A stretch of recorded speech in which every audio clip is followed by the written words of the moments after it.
Hello friends, मेरा नाम है नरेश और मैं आज आपके लिए लेकर आया हूँ क्लास 11 के स्नैपशॉट का चैप्टर नंबर 5 जिसका नाम है मदर्स डे।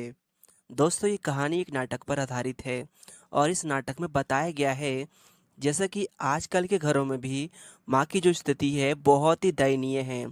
एक माँ सुबह से शाम तक अपने पति अपने बच्चों के लिए बहुत ही मेहनत करती है। वह सफाई करती है, झाड़ू पोछा करती है, भोजन पकाती है, कपड़े धोती है। इतना सारा काम करने के बावजूद भी और इतना दुख उठाने के बावजूद भी दुख की बात यह है कि उसके बदले हम उसकी प्रशंसा तक नहीं करते, उसकी तारीफ तक नहीं करते और हम अपने ही कामों में मगन रहते हैं। और ये कहानी भी आजकल के घरों की सच्चाई बताने जा रही है।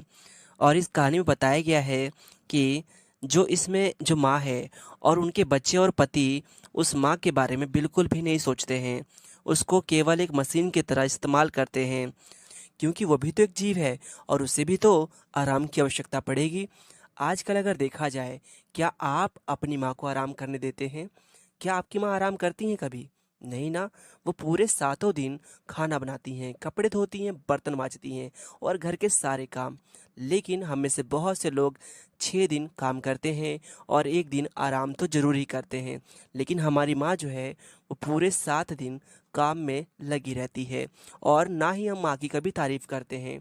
तो आज इस चैप्टर के माध्यम से हम आपको बताना चाहते हैं, जो घर के काम होते हैं वो कोई आम काम नहीं होते हैं और वो हर किसी के बस की बात भी नहीं है इतनी मेहनत कर पाना, सिर्फ माँ के अलावा।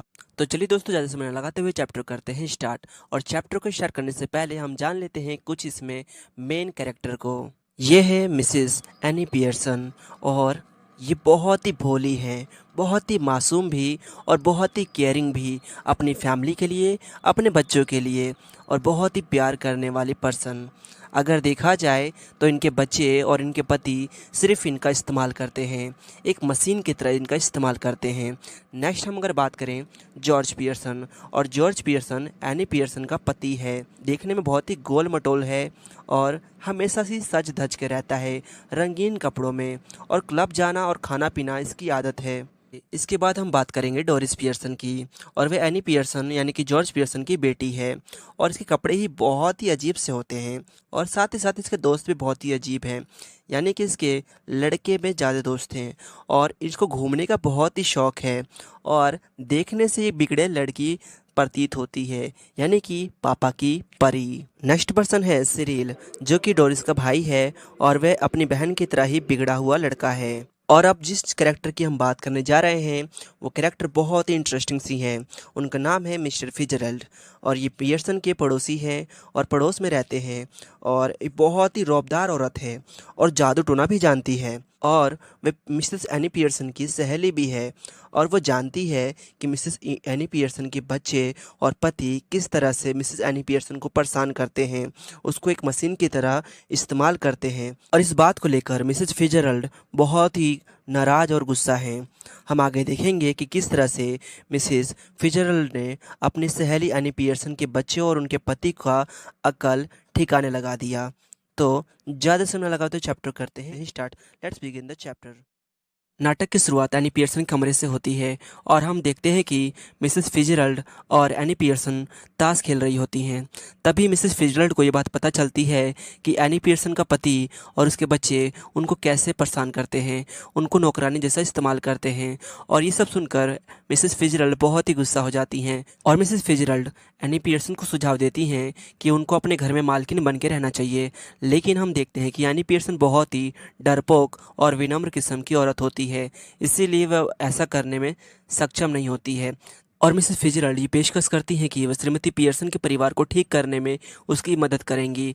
और कुछ देर बाद मिसेस एनी पियर्सन सहमत हो जाती हैं। मिसेस फिजरल्ड ने पूर्व देशों में 12 वर्ष बिताए होते हैं और उन्होंने वहाँ पे कुछ जादू टोना भी सीखा होता है, और इसका इस्तेमाल करके वे अपनी पर्सनालिटी को किसी अन्य व्यक्ति के पर्सनालिटी में बदल सकती थी, यानी कि खुद की आत्मा दूसरे व्यक्ति में डाल सकती थी और उस व्यक्ति की आत्मा मिसेस फिजरल्ड में आ सकती थी। और वे ऐसा कहती हैं कि वो कुछ जादू मंत्र पढ़ेंगी और वह श्रीमती एनी पियर्सन के व्यक्तित्व को अपने साथ बदल देंगी और फिर श्रीमती एनी पियर्सन के घर कुछ घंटे बिताएंगी और उसके परिवार को ठीक कर देंगी। मिसेस फिजरल्ड जादू के कुछ शब्द बोलती हैं और वहाँ पर एक अद्भुत सा परिवर्तन होने लग जाता है, जैसे कि कोई चमत्कार हो रहा हो। और वे देखते ही देखते फिtzgerald जो है मिसेस एनी पियर्सन के शरीर में चली जाती हैं और एनी पियर्सन मिसेस फिtzgerald के शरीर में चली जाती हैं। और इस तरह मिसेस फिtzgerald वहीं घर पर रह जाती हैं और एनी पियर्सन जो कि अब मिसेस फिtzgerald के शरीर में जा चुकी होती हैं, वे मिसेस फिtzgerald के घर चली जाती हैं। और जब एनी पियर्सन के बच्चे और पति आते हैं तो वे ये समझ बैठते हैं कि मिसेस फिtzgerald ही एनी पियर्सन है। सबसे पहले आने वाली डोरिस होती है और जब वे दफ्तर से लौट आती है और जब घर में एंटर करती है तो वो देखती है कि माँ सिगरेट पी रही होती है और धुएं के कश छोड़ रही होती है। और ये सब देखकर वो हक्का बक्का रह जाती है, उसको अपनी आंखों पर विश्वास नहीं होता है। और जब वो ऐसा पूछती है कि माँ जो है ऐसा क्यों कर रही है, तो माँ जो है उसे डांट देती है, क्योंकि वास्तव में वो तो फिtzgerald होती है। और वह कहती है कि तुम्हें ऐसा बोलने का कोई राइट नहीं है, तुम अपने काम से काम रखो। और डोरिस माँ से चाय मांगती है, तभी इस पर माँ उससे कह देती है कि वे चाय आप खुद बना ले, जिसे पीना है वो खुद बनाए। डोरिस समझ नहीं पाती है कि माँ को ये क्या हो गया है, माँ इतना अजीब व्यवहार क्यों कर रही है। डोरिस अपनी माँ से पूछती है कि क्या उसने उसके कपड़े प्रेस कर दिए हैं, क्योंकि उसको शाम को अपने बॉयफ्रेंड से मिलने जाना था, जिसका नाम है चार्ल्स स्पेंस।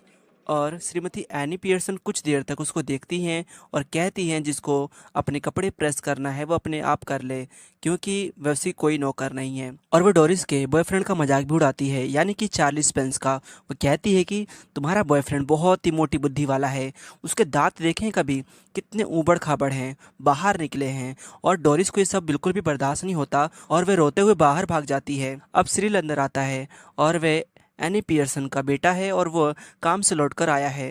और वह देखते ही उससे गुस्सा हो जाता है कि माँ ने उसके लिए कोई चाय नहीं बनाई है। वह अपनी माँ से पूछता है कि क्या उसकी कमीज की मरम्मत हो चुकी है।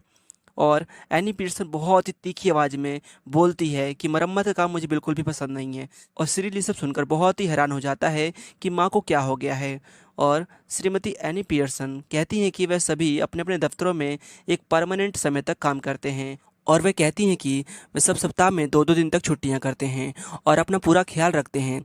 लेकिन अब से वे भी एक निश्चित समय तक काम करेंगी और सप्ताह में छुट्टियां भी करेंगी। और वे कहती हैं कि छुट्टी वाले दिन वे थोड़ा सा बहुत कुछ पका देंगी और वे भी तब जब सब मुझसे रिक्वेस्ट करेंगे। इसी दौरान डोरिस वापस आ जाती है और अपने कपड़े पहन रही होती है। वह देखने में पीली लग रही है, उसकी आंखें लाल हो चुकी हैं। और ये सब देखकर माँ उसका मजाक उड़ाती हैं और कहती हैं कि वो बहुत ही भयानक लग रही है और तुम्हें देखकर चार्ली स्पेंस तुम्हें बिल्कुल पसंद नहीं करेगा। और ये सुनने के बाद डोरिस बहुत ही रोने लग जाती है। और तभी जॉर्ज पियर्सन अंदर आ जाता है, जो कि एनी पियर्सन का पति होता है। और ये थिलथिला सा और मोटा सा और भद्दा सा व्यक्ति है और रंग बिरंगे कपड़े भी पहनता है।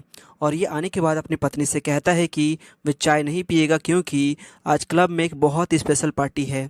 लेकिन इसी बीच श्रीमती एनी पियर्सन ये कह देती है कि उसने कोई चाय नहीं बनाई है। और ये सुनकर जॉर्ज पियर्सन बहुत ही गुस्सा हो जाता है और भड़क उठता है, क्या तुमने मेरे लिए चाय नहीं बनाई? इस पर श्रीमती एनी पियर्सन कहती है, हे भगवान, इस आदमी को देखो, उसे गुस्सा आ रहा है क्योंकि मैंने चाय नहीं बनाई है, जबकि इसे चाय पीना भी नहीं है, तो भी इसे गुस्सा आ रहा है। कभी यही गुस्सा क्लब में किया है तुमने? और एनी पियर्सन ये बताती भी हैं कि क्लब में किस तरह से उसका मजाक उड़ाया जाता है। उसे भड़कीला मुटिल्ला पियर्सन कहते हैं। जॉर्ज, सिरिल और डोरिस ये समझ नहीं पा रहे थे कि माँ में अचानक से ऐसी तब्दीली यानी कि बदलाव कैसे आ गया था। ये माँ इतनी भयानक रूप से कैसे बदल चुकी थी और उन्होंने इसे इतने भयानक रूप में पहले कभी नहीं देखा था। अब वे सब डरने लगते हैं, किसी में हिम्मत नहीं होती है कि कोई उसका विरोध करे। तीनों ही डरी हुई बिल्लियों के जैसे दिखते हैं। इसी बीच मिसेस फिtzgerald अंदर आ जाती हैं, जो कि वास्तव में एनी पियर्सन हैं। और वे अपने परिवार के ये दुखी हालात को देख नहीं पाती है। एनी पियर्सन, जो कि वास्तव में फिtzgerald है, जॉर्ज पियर्सन को डांटने लग जाती हैं और कहती हैं कि वे अपनी वाइफ और अपने पड़ोसियों से अच्छा बर्ताव रखें। और वे इतना भी कह देती हैं कि उनका मन तो ये कर रहा है कि वे उस मोटे चेहरे पर थप्पड़ मार दे। वास्तव में एनी पियर्सन अपने पति और अपने बच्चों के साथ हो रहे इस भद्दे व्यवहार को और ज़्यादा सहन नहीं कर पाती हैं। जॉर्ज, सिरिल और डोरिस को कुछ समय के लिए कमरा छोड़ने के लिए कहा जाता है और इसी दौरान मिसेस फिtzgerald कुछ जादू के मंत्र पढ़ती हैं और दोबारा से वैसा ही हो जाता है, यानी कि फिtzgerald की आत्मा वापस से फिtzgerald में आ जाती है और एनी पियर्सन की आत्मा एनी पियर्सन में। इसी बीच मिसेस फिtzgerald श्रीमती एनी पियर्सन को चेतावनी देती है कि वह दोबारा से नरम दिल ना बन जाए। और नहीं तो सब कुछ किए पर पानी फिर जाएगा। अब श्रीमती पियर्सन जॉर्ज, सिरिल और डोरिस को आवाज़ लगाती है और उन्हें अंदर आने को कहती है और तीनों ही अंदर आ जाते हैं और डरी हुई नज़रों से माँ की तरफ देखते हैं। जॉर्ज कहता है कि उसने क्लब जाने का विचार अब छोड़ दिया है। डोरिस और सिरिल भी कहते हैं कि वे बाहर नहीं जा रहे हैं। भोजन पकाने को सहमत हो जाते हैं, जबकि श्रीमती पियर्सन और जॉर्ज रमी खेलने को बैठ जाते हैं। डोरिस कहती है, माँ, हम वही करेंगे जो आप कहेंगी।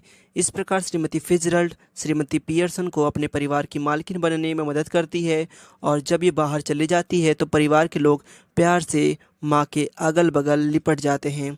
आई होप आपको ये चैप्टर बहुत ही पसंद आया होगा और अगर आप चैनल में पहली बार आए हैं तो चैनल को सब्सक्राइब, लाइक और शेयर जरूर करें। Thanks for watching.